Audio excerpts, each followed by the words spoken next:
Assalamualaikum warahmatullahi wabarakatuh.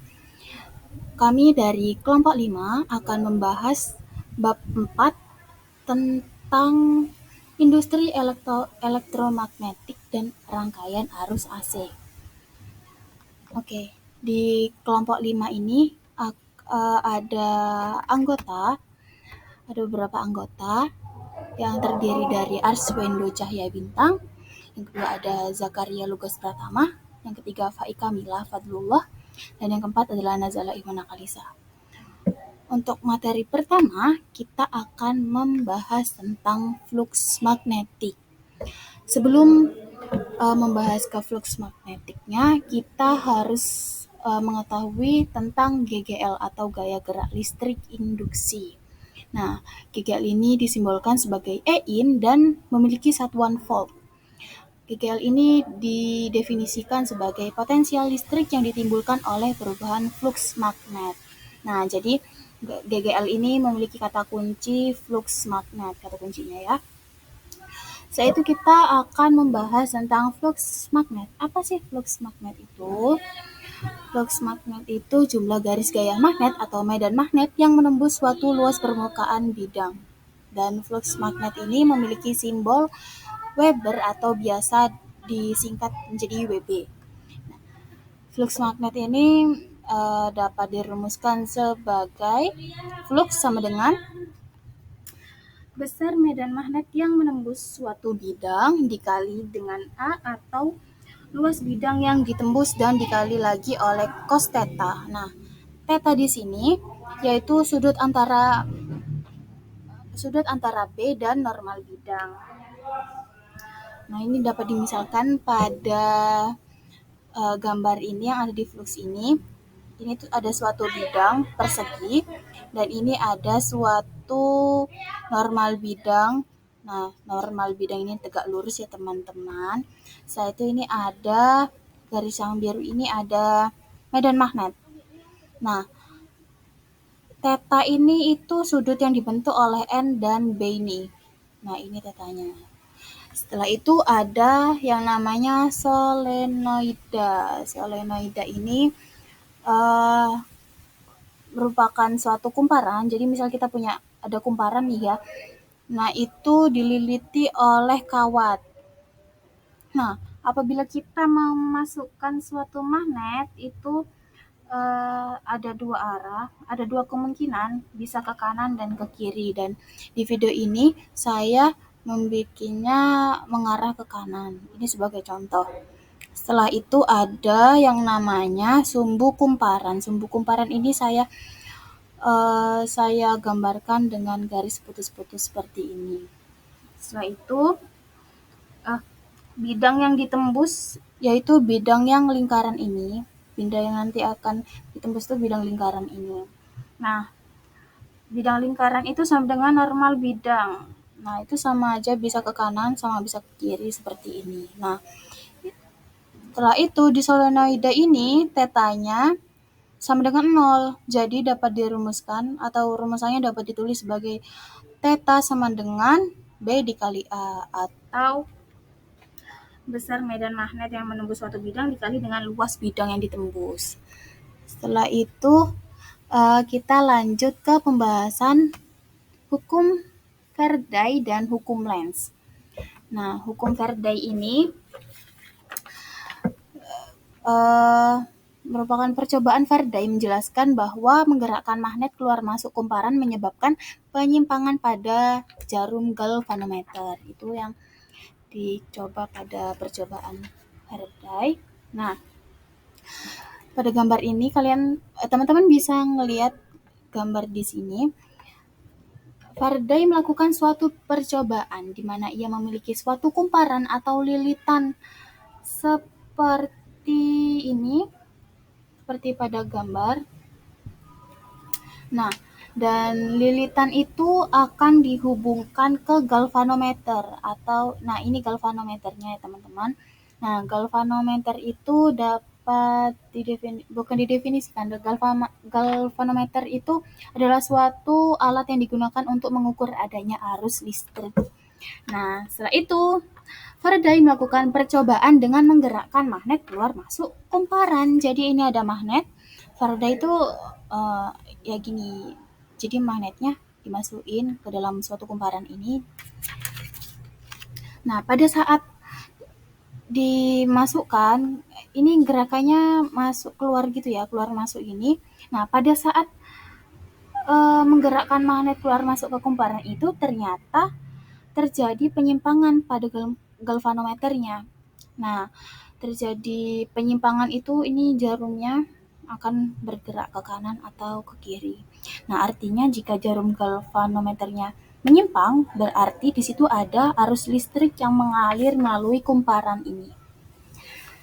Nah, tetapi jika magnet hanya didiamkan, maka tidak akan terjadi penyimpangan teman-teman. Jadi jarumnya akan diam, tetap diam. Nah, itu artinya jika magnet tidak digerakkan, berarti tidak ada arus listrik. Nah, arus listrik yang ditimbulkan akibat adanya magnet yang masuk ke dalam kumparan disebut dengan istilah arus induksi. Nah, arus listrik itu kan timbul akibat adanya tegangan. Nah, tegangan itu disebut sebagai GGL induksi. Di mana menurut Faraday, besar GGL induksi yang timbul dalam suatu rangkaian sama dengan laju perubahan fluks magnet yang terjadi pada rangkaian tersebut. Dan secara sistematis dapat ditulis sebagai epsilon sama dengan negatif N dikali dengan delta flux per delta T. Nah, atau jika satuannya apa dah namanya, jika waktunya itu singkat, bisa menggunakan turunan flux terhadap waktu. Nah, ini rumusannya epsilon sama dengan negatif N D dikali dengan D flux per dt, di mana epsilonnya ini sama dengan GGL induksi dengan satuan volt, N-nya adalah jumlah lilitan, delta fluxnya merupakan flux magnet atau satuannya Wb, dan delta T-nya adalah selang waktu atau second. Nah, mengapa di sini ada tanda negatif? Nah, itu akan dijelaskan pada hukum Lenz. Hukum Lenz menyatakan, kita masuk ke hukum Lenz ya. Hukum Lenz itu menyatakan arus induksi yang timbul dalam kumparan menghasilkan medan magnet yang berlawanan arah dengan medan magnet yang menghasilkan arus induksi tersebut. Jadi, pada gambar ini teman-teman bisa lihat apabila suatu magnet itu arahnya masuk, maka akan ada medan maka itu ada medan magnet yang arahnya berlawanan. Ini bisa disebut dengan kayak arus imbas gitu. Jadi arahnya berlawanan, dan apabila kumparannya keluar, maka arahnya berlawanan. Jadi arus imbasnya masuk. Nah, itu mengapa arti dari negatif ini adalah berlawanan. Oke, setelah itu kita bisa lanjut ke contoh soal dan pembahasan.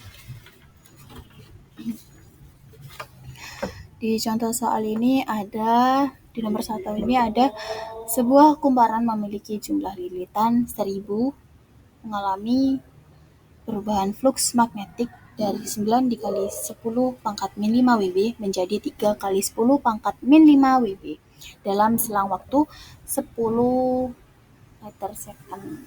Dan tentukan GGL induksi yang timbul. Diketahui N-nya itu, lilitannya itu 1000. Setelah itu delta fluxnya ini atau perubahan fluxnya itu kan dari 9 kali 10 pangkat min 5 Wb menjadi 3 kali 10 pangkat min 5 Wb. Nah, 9 ini itu flux 1. dan yang ini flux 2. Jadi delta fluxnya flux 2 dikurangi flux 1 sama dengan min 6 kali 10 pangkat min 5 WB. Dan delta T-nya sama dengan 10 meter second. Ini dapat dinotasikan sebagai 10 pangkat min 2 second. Nah, ini kita bisa menggunakan rumus yang tadi. Kita menggunakan rumus yang ini, yang pertama. Oke. Dimana ini epsilon sama dengan min 1000 N-nya, dan dikali dengan delta T-nya ditulis lagi min 6 kali 10 pangkat min 5 per delta T-nya itu 10 pangkat min 2, dan hasilnya adalah 6 volt. Soal yang kedua yaitu kumparan dengan 10 lilitan mengalami perubahan flux magnetik dengan persamaan flux sama dengan 0,02 T pangkat 3 plus 0,4 T pangkat 2 plus 5 dengan flux dalam satuan Weber dan T dalam satuan second. Tentukan besar GGL induksi saat T sama dengan 1 second. Nah, ini bisa menggunakan rumus flux terhadap satuan waktu. Jadi pakai yang ini, epsilon sama dengan negatif N dikali D flux per dt. Jadi N-nya diketahui min 10. Fluxnya ini persamaan tadi ditulis lagi per dt karena dt-nya tidak diketahui ya teman-teman. Setelah itu ini dapat ditulis seperti ini, 0,6 plus T pangkat 2 ditambah 0,8 T. Nah, ini saat T-nya 1 second, berarti ini T yang di sini diubah menjadi 1. Jadi jadi min 10 dikali 0,06 dikali 1 dikali 1 pangkat 2 ditambah 0,8 kali 1. Nah, jadi hasilnya min 10 dikali 0,86 dan hasil akhirnya adalah min 8,6 volt. Nah, lanjut. Flux magnet ini dapat juga diterapkan di kehidupan sehari-hari. Salah satu contohnya yaitu bel listrik. Mengapa bel listrik? Karena bel listrik memanfaatkan magnet sebagai alat utama penggunaannya. Ketika tombol dari bel listrik ditekan, maka rangkaian arus tertutup hingga mengalir pada kumparan, sehingga membuat besi di dalam bel berubah menjadi elektromagnetik yang berfungsi menggerakkan lengan pemukul sehingga bel berbunyi. Lalu subbab selanjutnya subbab C, induktansi diri. Induktansi diri adalah sifat dari sebuah kumparan atau penghantar listrik yang menghasilkan medan magnetik sendiri saat arus listrik mengalir melaluinya. Jadi ketika ada arus listrik yang mengalir melalui kumparan atau penghantar listrik, medan magnetik akan muncul dan mempengaruhi aliran arusnya sendiri. Induktansi diri juga menyebabkan timbulnya GGL induksi. GGL induksi itu adalah tegangan listrik yang muncul di sepanjang penghantar listrik ketika medan magnetik berubah melintasinya. Jika laju perubahan arus listrik tetap terhadap waktu, diperoleh rumus E sama dengan min L delta I per delta T. Jika laju perubahan arus berubah terhadap waktu, diperoleh rumus E sama dengan L dikali dI per dt. Induktansi diri itu terdapat beberapa bagian. Yang pertama, induktansi diri sebuah kumparan. Perubahan flux magnetik pada kumparan dapat menimbulkan perubahan arus listrik yang cepat, sehingga timbul GGL induksi diri. Persamaannya adalah L sama dengan N flux per I. Lalu yang kedua ada induktansi diri pada solenoid. Solenoida adalah kumparan panjang yang terdiri dari banyak lilitan kawat yang diisolasi. Kumparan ini biasanya berbentuk tabung atau silinder. Contohnya terdapat pada kunci pintu elektronik, mesin vending, mesin cuci, pengering pakaian, dan sebagainya. Diperoleh rumus L sama dengan permeabilitas udara dikali N kuadrat dikali A per L, atau LB sama dengan permeabilitas bahan dikali L. Lalu yang ketiga ada induktansi timbal balik atau induktansi silang. Interaksi satu medan magnet koil pada koil atau kumparan lain karena menginduksi tegangan dalam koil yang berdekatan. Diperoleh rumus E2 sama dengan min N2 dikali D flux 1 per dt, atau E2 sama dengan min L21 dikali DI1 per dt, atau L21 sama dengan N2 dikali flux 1 per I1. Perubahan flux magnetik yang terjadi diperoleh rumus E1 sama dengan min N1 dikali D flux 2 per dt, atau E1 sama dengan min L12 dikali DI2 per dt. Induktansi timbal baliknya diperoleh rumus L12 sama dengan N1 dikali flux 2 per I1, atau L12 sama dengan permeabilitas udara dikali N1 dikali N2 dikali A2 per L2, atau L21 sama dengan permeabilitas udara dikali N1 dikali N2 dikali A1 per L1. Lalu yang keempat ada energi magnetik dan rapat energi. Besar energi yang tersimpan dalam induktor. Diperoleh rumus W sama dengan 1/2 Li kuadrat. Lalu penghantar solenoid dialiri arus listrik dan energi yang tersimpan. Diperoleh rumus U sama dengan W sama dengan 1/2 dikali L dikali I kuadrat. Atau U sama dengan B kuadrat dikali V per 2 permeabilitas udara. Rapat energi magnetik. Rumusnya, rapat energi magnetik sama dengan U per V sama dengan B kuadrat per 2 permeabilitas udara. Contoh soal dan pembahasan. Solenoid dengan panjang 50 cm dan luas 40 pi cm kuadrat memiliki energi yang tersimpan sebesar 16 Joule. Tentukan besar induksi magnetik yang berada di udara. Diketahui, L-nya 0,5 meter, A-nya 40 pi cm kuadrat, dijadikan 4 pi dikali 10 pangkat min 3 meter kuadrat. U-nya diketahui 16 Joule dan permeabilitas udaranya sama dengan 4 pi dikali 10 pangkat min 7. Yang ditanya B. Kita dapat menggunakan rumus U sama dengan P kuadrat dikali AL per 2 permeabilitas udara. Karena U-nya telah diketahui 16 Joule, maka kita dapat memasukkan hal-hal yang telah diketahui di soal.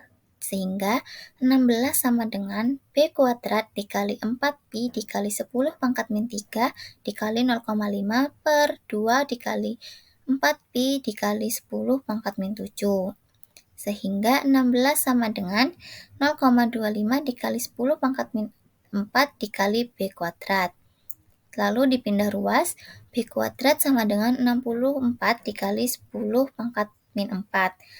B sama dengan 8 kali 10 pangkat min 2 Wb per meter kuadrat. Lalu selanjutnya subbab D, penerapan induksi elektromagnetik. Salah satu penerapan dari induksi elektromagnetik adalah transformator. Transformator adalah alat untuk mengubah tegangan arus bolak-balik. Transformator itu tidak dapat digunakan untuk mengubah tegangan arus yang searah. Transformator itu dibagi menjadi dua. Yang pertama transformator step up. Itu digunakan untuk menaikkan tegangan. Dan ada transformator step down yang digunakan untuk menurunkan tegangan. Perubahan flux magnetik pada kumparan sekunder itu sama dengan perubahan flux magnetik pada kumparan primer, sehingga diperoleh rumus Vp per Vs sama dengan Np per Ns. Jika dalam transformator tidak ada energi yang hilang, maka terdapat persamaan Vp per Vs sama dengan Is per Ip. Lalu ada efisiensi transformator, rumusnya efisiensi sama dengan P out per P in dikali 100%. Selanjutnya contoh soal dan pembahasan. Sebuah transformator step up dapat mengubah tegangan dari 55 volt menjadi 220 volt jika dihubungkan dengan lampu yang memiliki spesifikasi 45 watt per 220 volt. Dapat menghasilkan efisiensi sebesar 75%. Tentukan besar daya listrik yang hilang dan hambatan listrik pada kumparan primer. Diketahui, Vp sama dengan 55 volt, Ve sama dengan 220 volt, Pout sama dengan 45 watt, dan efisiensinya sama dengan 75%. Yang ditanya pH dan Rp. Kita dapat menggunakan rumus efisiensi. Efisiensi sama dengan Pout per Pin dikali 100%. Karena kita telah mengetahui di soal efisiensinya sebesar 75% dan Pout-nya sebesar 45 watt, dapat kita masukkan ke rumus. Sehingga 75% sama dengan 45 per Pin dikali 100%. 0,75 sama dengan 45 per Pin. Dipindah ruas, Pin sama dengan 60 watt. Berdasarkan itu, kita dapat mencari besar daya listrik yang hilang. Rumusnya, pH sama dengan Pin min Pout, sama dengan 60 watt min 45 watt, sehingga pH sama dengan 15 watt. Lalu kita mencari Rp, besar hambatan listrik pada kumparan primer. Rumusnya, Rp sama dengan Vp kuadrat per Pin, sama dengan 55 kuadrat per 60, sehingga hasilnya adalah 50,4 ohm. Selanjutnya ada contoh dalam kehidupan sehari-hari. Penerapan induksi elektromagnetik. Contohnya ada generator. Generator adalah alat yang digunakan untuk mengubah energi gerak menjadi energi listrik. Generator terbagi menjadi generator AC dan generator DC. Generator AC menghasilkan arus listrik bolak-balik, sedangkan generator DC menghasilkan arus listrik searah. Lalu contoh penerapan induktansi diri itu digunakan dalam penyimpanan energi seperti dalam baterai superkapasitor dan sistem penyimpanan energi magnetik. Dalam sistem ini, energi disimpan dalam medan magnet yang dihasilkan oleh arus listrik dalam kumparan yang dapat dilepaskan sesuai kebutuhan. Sebab selanjutnya ada sebab E, arus dan tegangan bolak-balik. Arus AC atau arus bolak-balik adalah aliran listrik yang arah dan besarannya berubah secara periodik. Artinya, arus listrik ini tidak mengalir dalam satu arah tetap, melainkan berubah arah secara berkala mengikuti pola sinusoidal atau bentuk gelombang lainnya. Arus AC biasanya digunakan dalam distribusi tenaga listrik karena lebih efisien untuk mentransmisikan energi dalam jarak jauh. Tegangan AC atau tegangan bolak-balik adalah perbedaan potensial listrik yang juga berubah-ubah secara periodik dalam bentuk gelombang sinusoidal atau bentuk gelombang lain. Tegangan AC berfluktuasi antara nilai maksimum positif dan nilai maksimum negatif dalam satu siklus, mengikuti pola tertentu. Gaya gerak listrik yang berubah secara periodik dengan frekuensi yang tetap menggunakan rumus GGL generator maksimum sama dengan NBA omega dan GGL generator AC sama dengan GGL generator AC maksimum dikali sin omega T. Sementara itu, kuat arus listrik bolak-balik yang dihasilkan dapat dinyatakan dengan persamaan berikut. I sama dengan IM sin omega T, di mana I sebagai kuat arus listrik bolak-balik dan IM sebagai kuat arus listrik bolak-balik maksimum. Dalam arus bolak-balik, tidak hanya arahnya saja yang berubah, tetapi nilainya juga mengalami perubahan. Oleh karena itu, saat mempelajari tentang arus bolak-balik, ada 3 faktor utama yang harus diperhatikan, yaitu nilai efektif, nilai rata-rata, dan nilai maksimum. Yang pertama, kita masuk saja ke nilai efektif arus bolak-balik atau IEF. Nilai efektif arus AC adalah kuat arus bolak-balik yang besarnya sama dengan kuat arus searah. Nilai efektif yaitu menggunakan rumus IEF sama dengan I maksimum per akar 2. Tegangan listrik efektif menggunakan VEF sama dengan Vm per akar 2. Yang kedua, nilai rata-rata arus bolak-balik. Kuat arus bolak-balik yang nilainya dianggap sama dengan nilai arus searah dan dapat memindahkan sejumlah muatan dalam waktu yang sama. Kuat arus listrik rata-rata yaitu I rata-rata sama dengan 2I maksimum per Pi. tegangan listrik rata-rata yaitu V rata-rata sama dengan 2 Vm per Pi. Nilai maksimum IM sama dengan IEF akar 2, titik koma, IM sama dengan I rata-rata Pi per 2, titik koma, VM sama dengan VEF R2, titik koma, VM sama dengan V rata-rata Pi per 2. Contoh dalam kehidupan sehari-hari. Contoh arus bolak-balik dalam kehidupan sehari-hari yaitu listrik PLN, listrik dari generator, setrika, dan lampu. Yang kedua, contoh tegangan bolak-balik dalam kehidupan sehari-hari. Lampu dan penerangan, peralatan dapur, dan sistem HVAC. Langsung saja kita masuk ke contoh soal dan pembahasan. Suatu kumparan terdiri dari 200 lilitan berbentuk persegi panjang dengan panjang 10 cm dan lebar 5 cm. Kumparan ini mempunyai sumbu putar yang tegak lurus, medan magnetik sebesar 0,5 T, dan diputar dengan kecepatan sudut 60 radian per second. Pada ujung-ujungnya, kumparan akan timbul GGL induksi maksimum sebesar yang pertama, kita tuliskan apa saja yang diketahui dari soal tersebut. N yaitu sama dengan 200 lilitan, P 10 cm diubah ke meter menjadi 0,1 meter, L 5 cm diubah ke meter menjadi 0,05 meter. Tetanya 90 derajat. Dari mana 90 derajat itu? Karena 90 derajat itu sudah diketahui soalnya, yaitu kumparan ini mempunyai sumbu putar yang tegak lurus. Berarti otomatis tetanya adalah 90 derajat. Sedangkan B-nya yaitu 0,5 T, omeganya yaitu 60 radian per second. Ditanya GGL generator maksimum. Kita langsung saja masukkan ke rumusnya, yaitu GGL generator AC maksimum sama dengan NBA omega sin theta. Kenapa sin tetanya tidak kita tuliskan lagi? Karena sin dari 90 yaitu udah pasti 1. Jadi kita tidak usah turunkan lagi rumusnya tersebut. Jadi sama dengan NB, sedangkan A kenapa diganti P kali L? Karena luas penampang persegi panjang yaitu P dikali L, panjang dikali lebar dikali omega. Langsung saja kita masukin rumusnya yaitu 200 dikali 0,5 dikali 0,1 dikali 0,05 dikali 60 sama dengan 30 V. Sekian penjelasan dari saya tentang subbab E. Sekian, terima kasih. Subbab F. Rangkaian arus bolak-balik. Arus bolak-balik atau alternating current AC merupakan arus dan tegangan listrik yang besarnya berubah terhadap waktu dan mengalir dalam dua arah. Arus bolak-balik biasanya dimanfaatkan untuk peralatan elektronik. Dalam subbab F itu dibagi menjadi 7 kategori. Kategori yang pertama, rangkaian resistif pada arus listrik. Fungsi rangkaian resistor dalam arus bolak-balik ialah untuk menurunkan potensial listrik dalam rangkaian, atau singkatnya sebagai pembatas arus listrik yang masuk. Dalam kategori nomor 1 ini ada 3 rumus, yaitu VAB sama dengan VR sama dengan VM sin omega T. Rumus kedua, I sama dengan IM sin omega T. Rumus ketiga, VR sama dengan IR.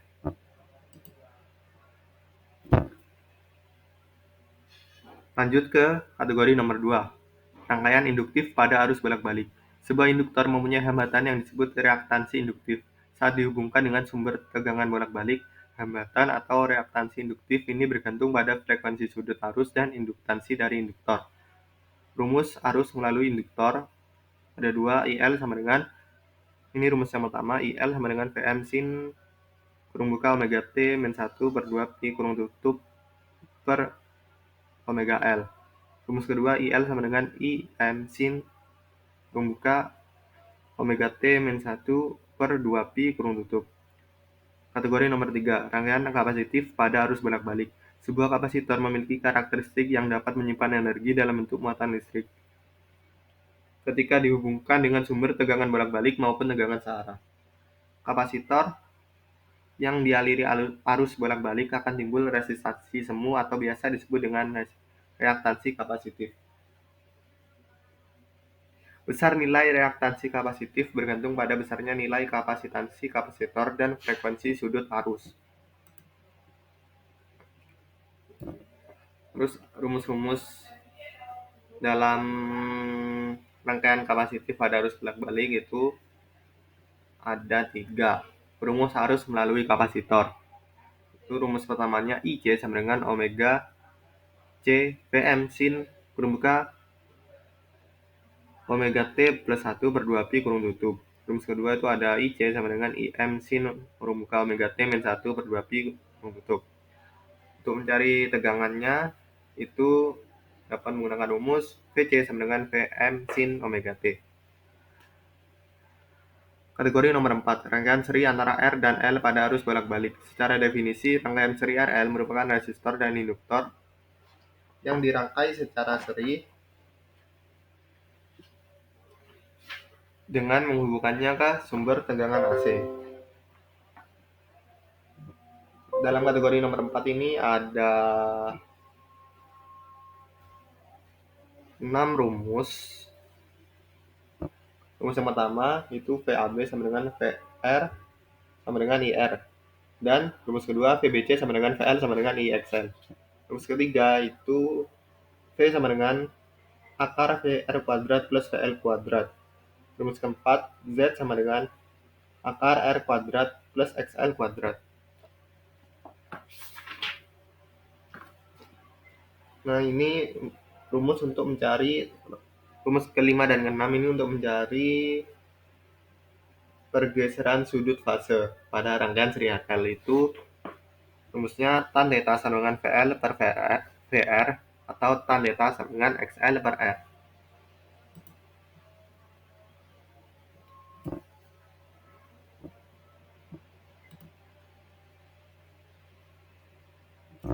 Rangkaian kategori nomor 5, rangkaian seri antara R dan C pada arus bolak-balik. Rangkaian seri RC merupakan resistor dan kapasitor yang dirangkai secara seri dengan menghubungannya ke sumber tegangan AC. Pada rangkaian ini, tegangan di rangkaian resistor memiliki sifat yang sefase dengan arus listrik. Sedangkan tegangan pada rangkaian kapasitor memiliki sifat yang beda fase dengan arus listrik, yaitu arus mendahului tegangan sebesar 90 derajat. Untuk menentukan total tegangan, maka digunakan penjumlahan antara tegangan dari resistor dan kapasitor. Secara matematis dapat ditulis sebagai berikut. V sama dengan akar VR kuadrat plus VC kuadrat. Persamaan untuk menentukan impedansi pada rangkaian seri RC adalah Z sama dengan akar R kuadrat plus XC kuadrat. Besarnya pergeseran fase antara arus dan tegangan pada rangkaian seri RC adalah TG theta sama dengan VC per VR sama dengan XC per R. Rangkaian seri RLC. Rangkaian seri RLC ini kategori nomor 6. Rangkaian seri RLC adalah rangkaian yang terdiri atas hambatan disimbolkan dengan R, induktor disimbolkan dengan L, dan kapasitor disimbolkan dengan C, yang dihubungkan secara seri, kemudian dihubungkan dengan sumber tegangan arus AC.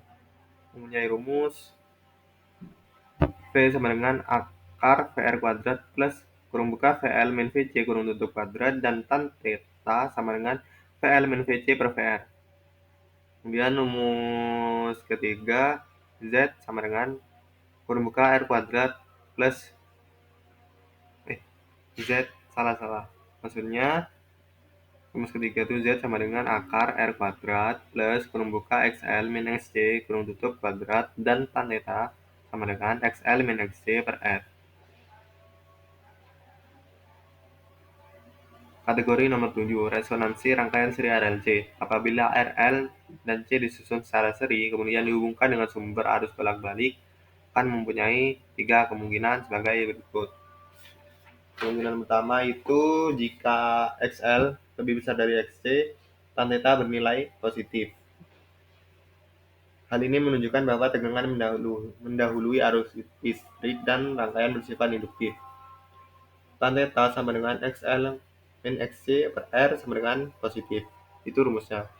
Kemudian kemungkinan kedua, jika XL kurang dari XC, tan theta bernilai negatif. Dengan demikian, tegangan tertinggal oleh arus listrik dan rangkaian bersifat kapasitif. Tan theta sama dengan XL min XC per R sama dengan negatif.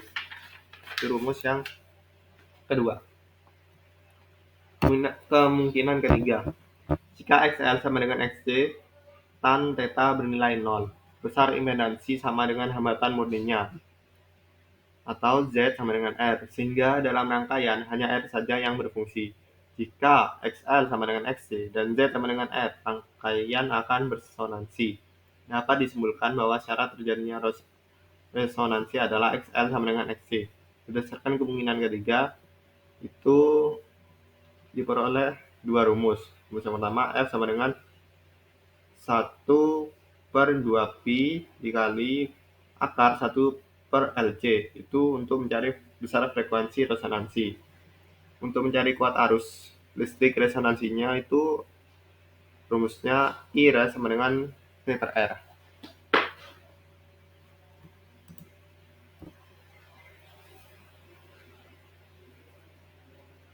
Terus penerapan rangkaian arus bolak-balik dalam kehidupan sehari-hari itu bisa ditemukan pada listrik PLN, listrik dari generator, setrika, dan lampu. Contoh soal rangkaian arus bolak-balik. Di sini seharusnya ada gambarnya, cuma lupa disertakan. Jadi langsung aja berdasarkan gambar rangkaian seri RLC pada teks, tentukan nilai impedansi dan kuat arus maksimumnya. Untuk mengerjakan soal ini, itu tulis dulu besaran-besaran yang diketahui, dan yang ditanya itu nilai impedansi itu berarti Z, dan kuat arus maksimumnya berarti Imax. Untuk mencari kedua besaran yang ditanyakan tersebut, pertama-tama itu kita harus mencari nilai atau besar dari XL dan XC terlebih dahulu. Dengan rumus untuk mencari XL dan XC masing-masing sudah ada di gambar, di foto yang diikut sertakan, disajikan.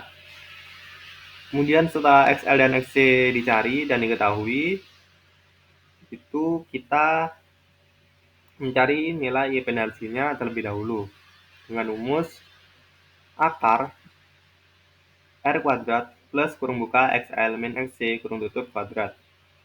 Masukkan atau substitusi besaran-besaran yang diperlukan, kan sudah diketahui semua tuh. Nah, masukkan saja. Nanti diperoleh hasil 65. Kemudian setelah nilai impedansi diketahui, barulah kita bisa mencari nilai kuat arus maksimumnya dengan rumus Imax sama dengan Vmax per Z sama dengan 130/65 sama dengan 2. Dan subbab F sudah kita pelajari, lanjut ke subbab D, yaitu daya pada rangkaian arus bolak-balik. Kuat arus listrik yang timbul dalam rangkaian itu mempunyai rumus P sama dengan I kuadrat Z atau P sama dengan I kuadrat akar R kuadrat plus kurung buka XL min XC kurung tutup kuadrat. Daya listrik yang diukur dengan voltmeter disebut daya sesungguhnya. P aksen sama dengan I kuadrat R. Perbandingan antara besar daya sesungguhnya dan daya semu disebut faktor daya. Faktor daya itu mempunyai rumus P aksen per P. Besar faktor daya dapat diketahui dengan rumus P aksen per P sama dengan R per Z sama dengan cos theta. Menghitung penggunaan daya listrik dapat diketahui dengan rumus P aksen per P sama dengan R per Z sama dengan cos theta. P aksen sama dengan PI cos theta. P aksen sama dengan I kuadrat Z cos theta. Contoh soal daya pada rangkaian arus bolak-balik. Kerjakan soal berikut ini dengan tepat. Sebuah generator menghasilkan daya 100 kW dengan beda potensial V sebesar 10 kV. Dapat daya ditransmisikan melalui kabel dengan besar hambatan R sebesar 5 ohm. Tentukan daya yang hilang dalam kabel. Untuk mengerjakan soal ini, tulis dulu seperti biasa yang diketahui besaran-besarannya, yaitu P gen maksudnya P generator ya, 100 sama dengan 100 kW. Diubah menjadi watt, 100 kW sama dengan 100.000 watt. Volt V sama dengan 10 kV. Sama dengan 10.000 volt, R sama dengan 5 ohm. Yang ditanyakan adalah daya yang hilang dalam kabel itu sebesar berapa. Cara mencari daya yang hilang itu rumusnya kurung buka P generator per V kurung tutup kuadrat dikali R. P sama dengan kurung buka 100.000 per 10.000.